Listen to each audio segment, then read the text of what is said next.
Rajya Shaba is the Amazo Fida Mani Siang Haragati, Masiki Potse, Amarum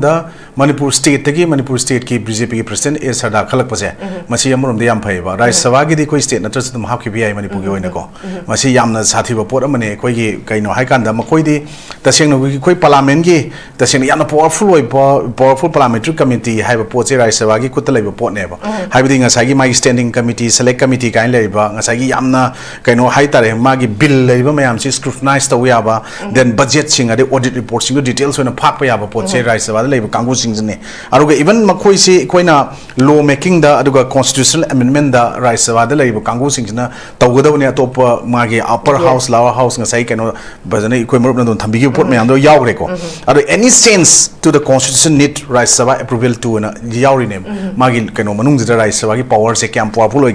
then every kind of rice must pass all bills before they become a law. Except money bill natana law kudimaki madu law na sana jenge matam da bill kudimaki magi kano kudimak lo no pass ta uze rice bar tro koduni na tade atobro to we ade lower house to sto we ade ko aduna madugi pot mayam du leire aduga amuksu aikoi state ki huji leiba issue se masigi pot ta anoba magi kano da bill sing own bill introduce to we yaiba ma sakado mi se adubu aikoi na huji non financial matter da ni koi na hajeri se aro madugi poto we sarko private member bill su kawi aduna sigi pot sida ngasai koi ki Sharda BJP ki da even national level da bokte koin taja ki da ma tongan mayam pura me BJP ki ko koin ta aduna magi knowledge mayam experience mayam adu deep understanding to make sound adu sensible judgment and good decision so ina pirakani high pot da ngasi piba pot neba nga sai rom do na high ne hujik adubu yam luri base manipur ki hujik lai issue si ki matang da tare BJP ko ndi am wabira ba manung da chu wadan laiba aduga conflict marak si su ngasai crisis marak si yam headache mayam ama ju leiram gani adubu akhoi gi oiba lokotpom thokpa thabak mayam ama as president of the party hai tare madu thoina tobu ugi di habesim di yam lalor de wafam mom oi yam luri base ngarang khoina viral orei ba social media da then BJP ki leaders sing pe sing the congratulation tawna ra iba mas maina moi kano gi trama thoji mung da ma manipur da ma khalle hari ba pot che akhoi gi issue of notification se akhoi gi Rajya Shaba gi fa June oi gi aluga last date of nomination se 8 June ne ba ko ngasi manga loi re ba ko taruk tre ni pan mi humni da ngai re ba adu mi humni da ngai ba matam sida ma gi nomination si ngasi file tawribra tawgodribra hai ji ko khangde ba mang yaure hai ba tar ga su aduna ma gi last date of ma gi withdrawal to 11 ni aduga date of poll 18 ni kita ngai re adu akhoi gi seisa tawum thok pusum tawdana uba adu mamang da koina akhoi gi thamna bo apam mayam da ngasai marum no thambi gi potane hana gi former CM si ta seng na har ga dinga sagi political exile to thok bodong na ngasai si positive thadok ki dra na khalwi ba haibdi kai gum da ma lai ba tar ga di ngasai gi husik thoi ba conflict crisis maru na mai khet churi ba mai churi ba asa ko thau haibdong tawri ba pot se masi gi mayam sing sigi da yamna matha sa ba pot mayam ama man tar ba pot man khadang tawi haib na te magi matam da mana declare torom ba magi mamang da mayam taw su leram gani matung taw ke khan su leram gani ko adu gi na tana ma si pura anti oina yes makhoi yoina khangi bo pot ama leibado maduna maram wara kanda madugi Rajya Shaba gi keno da nominate taw khagadi kaina nga sagi propose taw nar pa mayam gi viral report en biren Sharda hanagi marjalation basana jawba adagi letin colonel lamako armain taw ne khoi mari manga khoi smaina uge ba ubo taraga su khoina khanjabada khoina dawa paw de hanagi honorable CM na phawda hanagi lection basana jawba ga Sharda ga ani se masigi recommendation thai ne tai oida chumman ta lan ba khangde ko madudi khoina uruba ya de moi recommendation ko ubunate thai and tai maram di kaino da yam thoina RS ki kaino se kalpusu leitaba male but adubu yamna maru oiba sensitive oiba issue me ama pukat pa yabagi room amadi Rajya Shaba gi post in the lei haibasti khoina ngasi khangadabune aduga even khoina ngasai gi Parliament da pass ta gudurba bill mayam ama potugi matang da haiba tariko ngasai even law oidringe matam da moi gi daka leba the constitutional amendment gi yamna sober role amul rokpa matam dra di ekoi manungi kano gi politics ki oiba magi apha phata mayam duna ama oigraga laiwa ki oiba antraga law ki oiba antraga lariko oiba su yam chang popot amane aduna bu extraordinary oiba outstanding oiba personalities mayam da gi makoi trani thoi ama reserve torga thamine Rajya Shaba da adu sumbo pot mayam sing je aduna Rajya Shaba की MP का कनोगा इकोई की just कनोगा लोक सभा की पोतुगा मुझे same core power high तारे मधुरी तुम चमान ना तुम लाइव पोने national issue सिंग देखो लाइव तारा का सु इकोई ना even स्वाइदा इकोई की पार्टी की वही ना यामना वाजरक बाना तरगा लाइवा की मागी BJP जी पुखनो वो लाइवा की वो issue सिंग दे यारों पोतो दे येंगा खलक पने ना लावी मरम दी राज्य सभा का लोक सभा के ना बदुदी लोक सभा दे कोई प्रजा सिंग ना वोट पीरगा खन बने सिद्धना so called elected मैम दुदगी तौरगा खन बनी ना इकोई की प्रजा सिंग की मसाई की सूस ने पिक तो निंगे सिगी मिजी थारा का दी फगनी हाई बदुसु इकोई ना हाई बगी याबगी पोतो दी लाइक तब दी नती बट अदुबो any XYZ अमदगी nominator सु याबनी ना को president मगना तरसु individual मसु तुम तो वे आये बसी दी मो election मरुए ना अदु हुजिक्सी contestant थोला कनी थोला ओई nomination file तो कहीं थोड़ा खंडा uncontested तारा का दी मागी vote तो ना बगी मथौ सु लाइक जो 19 गिनो मिसे को अदुना सुम पोट अमल लाई अदुना even सिदा खेना बजे लोक सभा राज्य सभा दा इकोई ना ngसागी अमना term जे 5 year ने अमना 6 year ने अदुबो इकोई ने याम नुंगारी बदी अमरोम दा सरदा सिरी ए सरदा ना ngasi सुमाइना मणिपुर की राज्य सभा की member अमुना चलनी हारक पसे इप करिगुम्बा उजिकी लेरिबो conflict crisis ना मरम वरकांदा मपान की non manipuri मैम अमा every post every top postings दा committed authorities सिंग ngasi दी पारेगा लेबिदों लेबिनी ना कोई ना खंजरम बसी मपान दगे अमा हेता थोका थाजल लगा ngसागी पोतु योरो कदरा अदना इकोई ने even represent तौदो Singh ngसाई council of state ngasa Hibi गिबदो अदु represent दो चट पसिदा मणिपुर को मी भोक्ता लेरोइद्रा अदि मणिपुर की लेरिबा only उजिक 35 लाख 36 लाख कोम लेरम गने खली सेंसस के अनोबो कनो लेतबनी ना को सिगी मनुंग लेबा मी सिगी मटिक साबा अमा खत्ता हाइबे तारे मधुगी पोतु भुक लेरोइद्रा आइना मसि लेतबई टाइप तो उराद्रा अदना even special unique power अमा राज्य सभा दा पी हाइबे जि पीरिबनी ना अकोइना हुजिक इकोई resolution si makoina sumaina p amakak resolution pass tok matang da only Rajya Shaba can pass a resolution to let parliament to create new all India service adu bokta yawi even IS IPS ki new kano lo sem bokta na piribni na aduna ngasai gi even sidai yam sathi ba pot si kaino da can pass resolution to kano to some subject from state list to union list letting center make laws on it or if national interest is involved हाइबनी ना हौजिक सी कोई की state सिदी national interest तो involve तो बुझे कोई conflict सिदा मपान दगी external aggression तो ओलिबो मयाम अमा हाइ तारेको आरो कॉन्फ्लिक्ट सिदा ngसागी ड्रग माफिया कार्टेल मयाम अमा नार्को टेररिस्ट तो मयाम यावरा अबनी ना ड्रग फ्री जोन अमा ओहेनगनी 2047 भोकी मनुंग दा टोटली मदुगी इराडिकेट तौगने ना हन union home minister Amit Shah ना थंगी वाफम मुजलाई अदुबो मदुगी पोतदी हुजि 22 years कुम ओरंगनी वालिसे को देखेट अनि मखाइ मया हाइ तारेको अदुबो सुमबो मयाम सिंगसिगी पोत सिदा इकोनोजी हाइजेनिंग ना इकोई स्टेट की इंटरेस्ट थबक तो कदौबा हाइबा पोतु ngасai ma yauriba potse ikoina chatkrakanda sada hojik haire hair gasu magi du how far kam chumminta ka lale haiba potu ikoi gi even moi chief minister gi side gi home minister side moi cabinet manga le dragi di amata hair podi leitri ko adu madugi cm thokpa list da di paper sing da su yaure ikoina du thengnare adubu message da ikoina hygienic mana koi gi side internal conflict leiriba external aggression tholiba pot mayam sigi matang da even lawmaker moina ngasai parliamentary moina ngasai gi cry forward da madu pukhatlaga hayeng torokadagi haibasti mana satribani no ji haiba ngamde adu ma saisda ikoina MP ge mage MP LED fannena mogi amal leidana ko sigi sahi magi lupa crore manga leiba potse si katang da ikogi focus torokanda satbagi film da la agadi ko madu katang sinna bagi natraga ikogi road connectivity gi natraga any port ki ngasai mayam ama mage tawya ba thabak leiba potsing do adom da katang chatlaga ngasai gi paisa dugi pot da chatkiba potudi paisa do ikoina hygienic na swai da di kitang silent toro thambira state ko ibo jing mayok nariba face toro issue lotion mangam leiba potse swai da kitang focus toro kana somda chatpadu su tawbira kadra torokna bagisu appeal tawjaningi adana magi ngasi koi khanari ozakira nakalamrom da yengurakanda khoigi state presidency akhoigi je adhikari mem sardana अहानबनी नुपीदा नाकलमरोम दा येंगुरगा खुगी women empowerment गी नाकलमरम दा येंगुरकांदा अदुमक थागतनिंगाइनी north east window की माइकई दगिसु हाइदी बीजेपी पॉलिटिकल पार्टी अदु दा येंग देबिदा एसएनपी मोइना सुमाइना सिगुम्बा फिदम निंगाई ओइबा सिगुम्बा कैनोमदा चंगसिलक हाइबसिमक्सु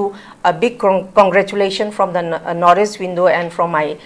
side itself sisu dumak koi achawa mai pakpa mani na thamjaningi adubu ojakiran da ina lakchani si ojakiran bhag si hana oja amasu obirame na hai adumak pu akoina yengba yari si ngasai ojanando na su panbiba BJP Maraktagi Yauriba Kuki Jogi MLA Singna Tauroidaba Constitution the Yauribasi kind of Jaliba Sigi Jaliba Sigi against the against the Chaliba Sing Sigi Quiggy State President Amo in a Lowham Tokpa disciplinary action di Zakiran Logide Adubu Lowroidaba Mapam the di Aduma Suresh Kumar Gita Logiba Koi Tengnagiko Adumak Ming when upon the Kaida Brana Kali Adubu Sigi disciplinary action Sima Ukijo MLA Sing the Logo the Bazaga the Logide Lowroidaba Mapam the Logi Aduga Amung Yang Bayari si how far Mahaksi Amarom the eligible oi Haidana Mahakse nominate Taurine Adubu Magi political activity si Apuina Nainabam Tokrana Kali social activity Nainabam Tokrana Kali Adu the Naktana Mahaki academic career si Aquina Nainabam Tokrana Kali Si Mayam si Aquina round up Toraga Yang Bamatamda Havadi Nasaigi Equigi BJP Yoinadi Zakiran Miamna Dunkangi High Command Haise Aquina Swida Kainoma speculation Tauragasu decision making the high command adumak lawrak panina adubu hojik se miyam gi expectation duni high riba hojik phawbada khoi gi iche Sardana BJP gi state president am oina leirak pasida mahaki political activity social activity amadi mahaki education academic career sing si yengurakanda khoi gi state ki interest ta as a political BJP gi karya katas ama oina natana Ozakiran gidi kari expectation di kari kamai lai pangdang tambi. Ko di tasheng na haraga di political parties sing institutions sing dari sing politicians sing dagi Manipur gi ona di expectation tau je thoina kasu laite. Kaya na ngasi fawru phangju phangdre. Since Manipur merged in Indian Union in 1949, adu gi ngasi makhatar ko pot ta haytare Indian independence ta koi ngasai gi merge tau chalakanda Manipur je hana princely state on independent state on lerma matung dagi ngasi fawru so called elected then 1972 the state phang matung da karakrab sing mamang karamba sing na koi Manipur gi sab saba koi constitution da madu gi insert tokshan bagi pot yaba mayam ama haytare madu kasu tawdan dum lae na khalli then chanaraga leba pot sum chanaba ngam dan lae aro Rajya Shaba di ama acho fida amani seng na harga di masigi pot se koi amarom da Manipur state ki BJP President Sharda khalak pase masi amurum de yam phaiba Rajya Shaba gi di koi state na trust dum hakki bi ai Manipur gi oina ko masi yamna sathi ba pot amane koi gi kaino hai kan da makoi di taseng no gi koi parliament gi taseng yamna powerful parliamentary committee hai ba pot se Rajya Shaba gi kuta leba pot ne ba hai bi nga sagi mai standing committee select committee kain leba nga sagi yamna kaino hai tare magi bill leba mayam si scrutinize to ya ba then budget sing ade audit report sing details oina phak pa ya ba pot se Rajya Shaba leba kangu sing ne aruga even makoi si koina law making da aduga constitutional amendment da Rajya Shaba da leba kangu sing na tawgada ne atop magi upper house lower house nga sai kaino bazane koi marup na don thambi gi pot mayam do yawre ko adu any sense to the constitution need Rajya Shaba approval to na yawri ne magi kaino manung da Rajya Shaba gi power se kyam powerful hoigeda then every kaino Rajya Shaba must pass all bills before they become a law except money bill natna law khudimaki madu law na sana jenge matam da bill khudimaki magi kaino khudimak se loino pass to je Rajya Shaba to ko do ni na tade atop to we ade lower house to sto we ade ko aduna madugi pot mayam du leire aduga amuksu aikoi gi state ki huji laiba issue se masigi pot ta anoba magi kaino da bill sing own bill introduce to we yaiba ma sakado mi se adubu aikoi na huji non financial matter da ni koi na hajeri se aro madugi poto which are private member bill su kawi aduna sigi pot da ngasai gi koi gi Sharda ji BJP gi da even national level da bok da taja gi da ma ton mayam pura me BJP gi ko koi ta aduna magi knowledge mayam experience mayam aduga deep understanding to make sound aduga sensible judgment and good decision so ina pirakani haiba pot da ngasi piba pot ne ba nga sai rom do na haigi ne huji adubu yam luri ba se Manipur gi huji lai issue si gi matang da haib tare BJP gi ndi am wabira ba manung da chu wadan lai ba aduga conflict marak si su ngasai crisis marak si yam headache mayam ama ju lai ram ngani adubu akhoi gi oiba lokhotpum thokpa thabak mayam ama as president of the party hai tare madu thoina to u gi di haiba sim di yam lalor da wafam oi yam luri ba se ngarang khoina viral oi ba social media da then BJP gi leaders sing gi page sing da congratulation tawna iba ma smaina moi kano gi trama thoi gi mung da ma manipur da ma khalle hari ba pot che ekhoi gi issue of notification se ekhoi gi Rajya Shaba gi se 1 June oi gi aruga last date of nomination se 8 June ne ba ko ngasi manga loi re ba ko taruk tre ni pan nomi humni da ngai re ba adu nomi humni da ngai ba matam sida ma gi nomination si ngasi file tawribra tawgodribra ji ji ko khangde ba mang yaure hai ba tar ga su aduna magi last date of magi withdrawal to 11 ni aduga date of poll 18 ni kitang ngai re adu ekhoi gi seisa tawum thokpu dum tawdana uba adu mamang da koina ekhoi gi thamna bo apha mayam da ngasai marum nu thambi gi pot ne hanagi former CM si taseng na harga dinga sagi political exile to thokpo dong ngasai gi si pot pir thadok ki drana khalwi ba haibidi kai gum da ma lai ba taraga di ngasai gi hujik thoi ba conflict crisis si maro na mai khet churi ba mai churi ba asa ko thau haibidong tawri ba pot se masi gi mayam sing sigi da yamna matha sa ba pot mayam ma man tarom ba pot man khadang tawi haibina te magi matam da mana declare tarom ba magi mamang da mayam to usule ram gani matung to ge khan usule ram gani ko adu gi natana ma si pura anti oina makhoi yoina khan gi pot ama leibado maduna maram wara kanda madugi Rajya Shaba gi keno da nominate tawkhragadi kaina ngasai gi propose tawna rakpa mayam gi viral report en biren Sharda hanagi marjalation basana jawba adagi letun colonel amako adamai tawne khoi mari manga khoi smaina uge ba ubo taraga su ekhoina khanjabada ekhoina dawa pawdadi hanagi honorable CM na pawda hanagi lesion basana jawba ga Sharda ga ani se masigi recommendation thai ne tai oida chumman ta lan ba khangde ko madudi khoina uruba ya de moi recommendation ko ubunate thai and tai maram di kaino da yam thoina RS ki kaino se kalp su leitaba male but adubu yamna maru oiba sensitive oiba issue me amma pukat pa yabagi room amadi Rajya Shaba gi position da lai haibasti khoina ngasi khangadabune aduga even khoina ngasai gi Parliament da pass ta gudurba bill mayam ama potugi matang da haiba tariko ngasai even law oidringe matam da mogi daka leba the constitutional amendment gi yamna chobo role amul rokpa matam dra di ekoi manungi kanogi politics ki oiba magi apopata mayam duna ma oigraga laiwa ki oiba antraga law ki oiba antraga lari ko oiba su yam chang popot amane aduna bu extraordinary oiba outstanding oiba personalities mayam dagi makoi trani thoi ma reserve torga thamine Rajya Shaba da adu sumbo pot mayam sing se aduna Rajya Shaba gi MP ga kanoga ekoi gi just kanoga Lok Sabha gi potuga mo the same core power high tare modudi dum chamana na dum laiba pone national issue sing de ko laiba taraga su ekoina even swaida ekoi gi party gi oina yamna wajarak ba natraga laiba ki magi BJP ji pukhana laiba ki oba issue sing de yorok pa potu de yenga khalak pane na lawi maram di Rajya Sabha ga Lok Sabha khena bududi Lok Sabha de koi praja sing na vote piraga khan bane sidana so called elected mayam dudagi tawraga khan bani na aikoi gi praja sing gi ngasai gi su sena pick to ningi sigi mi ji tharaga di phagani haibu su aikoina haibagi yabagi potu di laitabdi nati but adubu any xyz amadagi nominator su yabani na ko president mak natra su individual am su tum to wi ai basidi mo election maru oina adu hujik si contestant tholakani thol oi nomination file trokin throi khangda uncontest taraga di magi vote tongna bagi mathau su laitre June 19 gi mi ko aduna sumo pot ama lai aduna even sida khena baje Lok Sabha Rajya Shaba da aikoina ngasai gi amana term je 5 year ne amana 6 year ne adubu aikoina yam nungai badi amarom da Sharda siri Sharda na ngasi sumaina Manipur gi Rajya Shaba gi member mo na chalani harak pase if karigumba ujiki leiba conflict crisis number mo rakanda mapan gi non Manipuri mayam ama every post every top postings da committee authorities sing ngasi di paraga leibdong leibani na koina khanjaram masi mapan gi ama heta thoka thajalaga ngasai gi potu yorokadra adana ekoina even represent tawdoi sing ngasai council of state ngasai haibi gi do adu represent or chat president Manipur go mi bhokta leiroidra adu di Manipur gi leiriba only ujik 35 lakh 36 lakh ko leram ngene khali census ki anobo kan leitabni na ko sigi manung da leiba mi sigi matik saba ama khatta haiba tare madugi potu bhuk leiroidra ina masi leitabai type to ura adra adana even special unique power ama Rajya Shaba da pi haiba ji pi ribani na aikoina hujik ekoi resolution si makoina sumaina P amakak resolution pass to matanda only Rajya Shaba can pass a resolution to let Parliament to create new All India service adu bokta yawi even IS IPS ki new kano lo sem bokta na piribni na aduna ngasai gi even sidai yam sathi ba pot si kaino da can pass resolution to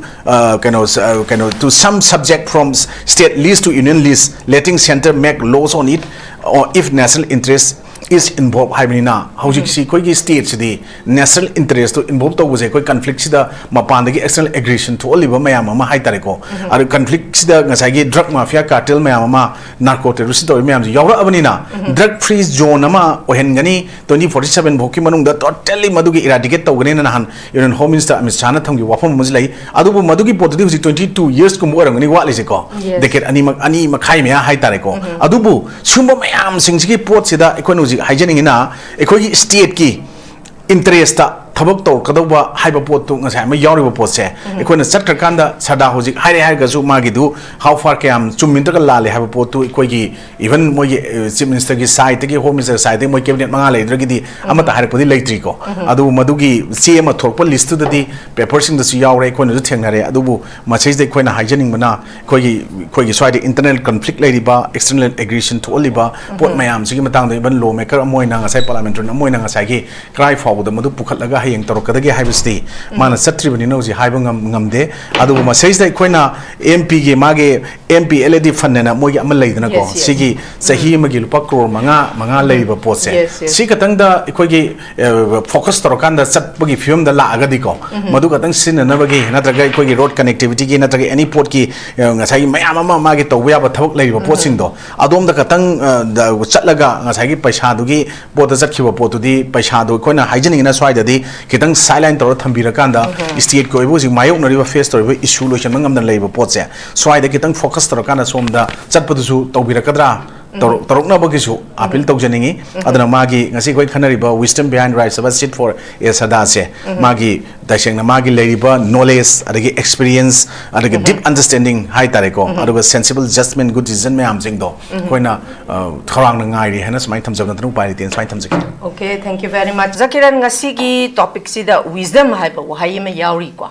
wisdom hai ba wahai si da ni oza asang ka sarna su ngasai sung thazadabagi mami makak hai thammi se haidi akoi gi iche Sharda gi mahaki leijari ba knowledge experience good judgment amadi sensible oiba decision making lobang hamgadra haibane ba adubu leiriba hojiki situation si da May 2023 gi tang ahum dagi hauraga till date ngasi phauba yengba matam dadi BJP gi iche Sharda khakta natana lairiba BJP gi karyakata singsida wisdom jidi ama pho yaudre habase haiman bathokla roi haidana khalle aduna handaki Rajya Shaba gi sit sigi matang sida makhoina karigumba amata tawrakani habagi thajaba se laitrabani na miyamna yamna open secret haigadra akhoina khangi je only makoi the entitled tauba sing makoi na phangadaba benefits sing adagi office ki expenses allowance sing aduda natana ngasagi oja Kiran na haiba MPLAD gi fund chahi amamam gi 5 crore phangba khotpa masigumba entitlement sing si natana thoidokna state sigi laibak sigi oiba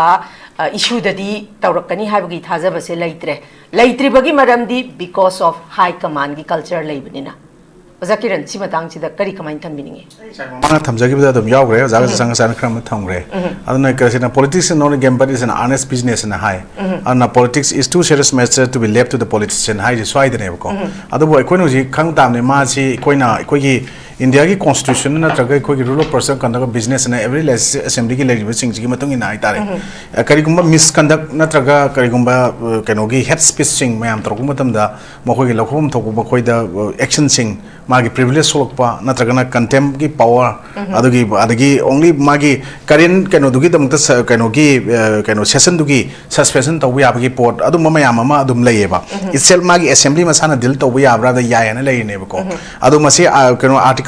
194 close to the constitution of India adagi matungina adum yaba lei aduna ngasai magi free speech amadi lei aduga article 194 close to the constitution of India na pi keno assembly manung duda magi house manung do taragadi magi free speech protection inside the house enam lei adubu madugi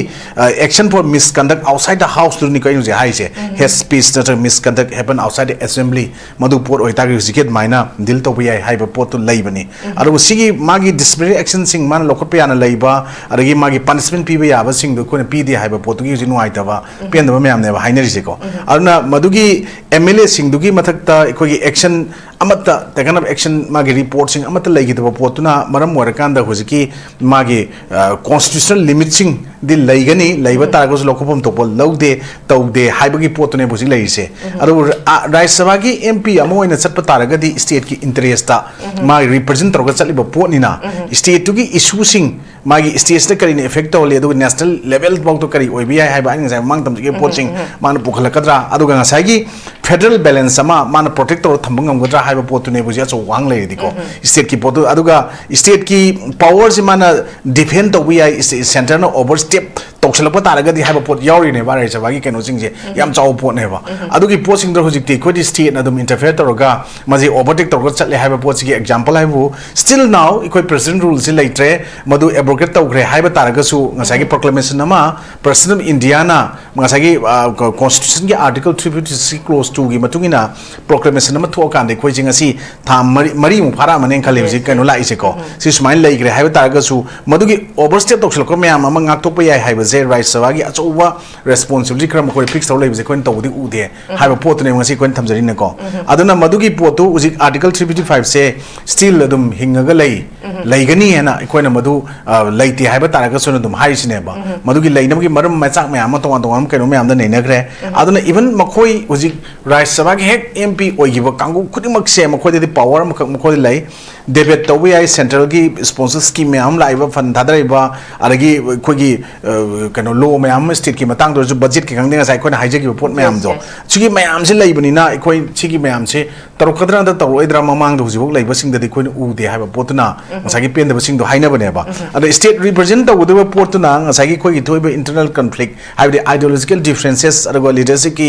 magi struggle myam policy ki dispute tholaiba pot myam sing resources ki matang kangde to pot myam da khoi ngasi laiba internal conflict ki matang do di ngasai gi divisional disagreement sing hai tare ko adu mayam da power struggle adu ge madu gi pot myam sing koina naina bagi loiba na do ngasi su adum ngarang hing da kai na khoi gi kano da kangpupi gi kano amada su khoi sumaina moi mi ahum sire yum teret mai thadu adum hai sine aduna haujik se ang level da adu gi si pot myam sing je kayam amwa khatan sing ko khangam ponte aduna si gi pot myam sing si amu som da community amna thola kana madu khoi na ti haiba community amna moi ne taishan bai pot adum tori potri kana no dum oi do dum leido leiraba pot ne ba ko adu even home minister gi statement amada su ngasi dum tai madu gi chapchana ngasi numit humni habra ni habra kanom pi gi mana ko si manung de khona smai tawgani khangani haiba pot ama adu khoi yam sange matam sing je khona ngai ri je ngasi bu phangde aduna ta seng na haragadi khona politics is the art of possible ka haiba je khoi manipur ji thoina usu udre aroge khoi gi leaders ki matang da khoi he must be a servant not a master ka haiba je willing to lay down his life for the people he leads na haiba pot khoi gi MK Gandhi na haram mani si bu diko aroge pot mayam da khoi ngasi ningjang ya aduna khoi sidadi khoi gi leadership se mai ngasa gi aina leader ni aina ni ai politician MP ni MLA ni minister ni harakanda only magi flag post title phangba magi security phangba dom dom chakreba aduna ikoina hek ningsing the leadership is not about a title or a designation, it is about the impact, influence and inspiration have a pot se ikoi swai da di kya ude aduna si udro potu uba phangningi aruga ta seng na haragadi huji even ekoina Rajya Shaba gi magi ngasai gi ko mangi round tham jigi hanjan jaroi ge magi mangona laiba powers function constitution amendments duties responsibilities mayam singdo ketang mamang da hogyono oraga su pusalaga thabok oina pangthro to pami natana ikoi swai da dum every sabi thaga dum chatpa lengba chongba jagoi chaba gi pot lairaga ngasi uriba manipur gi context pusalaga national gi party gi leaders sing na state ki ka instruction torokpa natraga pirakpa makoi gi oiba pot mayam sing to dum madu as it is in toto da dum ngasai moina follow toroga chatpa manba masage ba on magi kaino amata pangthok chabang ngam dan leiba dong leiba pot se masidi mana kai gumba praja miyam gi potlum mayam amasi kokthong naraga puraga chatlani hana chatkadawgi oiba taraga di ta sengna madu leadership gi chapchaba magi lobhum thokpa magi role responsibility leadership plus ma elected oina parliamentary na moina Rajya Shaba gi khwaidagi top most phamaga leiba lawmaker legislature moina ko lawmaking kanogi manung da part da yaurobani na madu not only for the state of Manipur whole India gi nation ji gi oina yaurokadoi baneba aduna adugi poto khangna chatlambi ba pami aduna even magi jaga sing da magi power sing exercise to wayana ꯄꯤꯔꯤꯕꯁꯤꯡ exercise ꯇꯧꯕ ꯉꯝꯗꯕ ꯍꯥꯏꯕꯁꯦ ꯃꯈꯣꯏ ꯃꯁꯥ ꯃꯁꯥꯒꯤ ꯑꯩꯒꯤ ꯑꯣꯏꯔꯁꯨ ꯏꯁꯥꯒꯤ ꯋꯤꯛꯅꯦꯁꯅꯤꯅꯀꯣ ꯋꯤꯛꯅꯦꯁꯁꯤꯡꯗꯨꯒꯤ ꯃꯥꯒꯤ ꯄꯥꯁ ꯃꯤꯁꯇꯦꯛꯁꯤꯡꯗꯨꯗꯒꯤ ꯂꯦꯁꯟ ꯑꯃ ꯑꯣꯏꯔꯒ ꯍꯥꯏꯇꯥꯔꯦ ꯐ꯭ꯌꯨꯆꯔꯒꯤꯁꯤꯡꯒꯤ ꯄꯣꯠ ꯈꯤꯇꯪ ꯌꯦꯡꯕꯤꯔꯒ ꯆꯠꯄꯗꯨ ꯃꯊꯧ ꯇꯥꯏꯌꯦꯅ ꯑꯩ ꯁꯨꯃꯥꯏꯅ ꯊꯝꯖꯒꯦ Okay, thank you very much, Thagachari Kiran.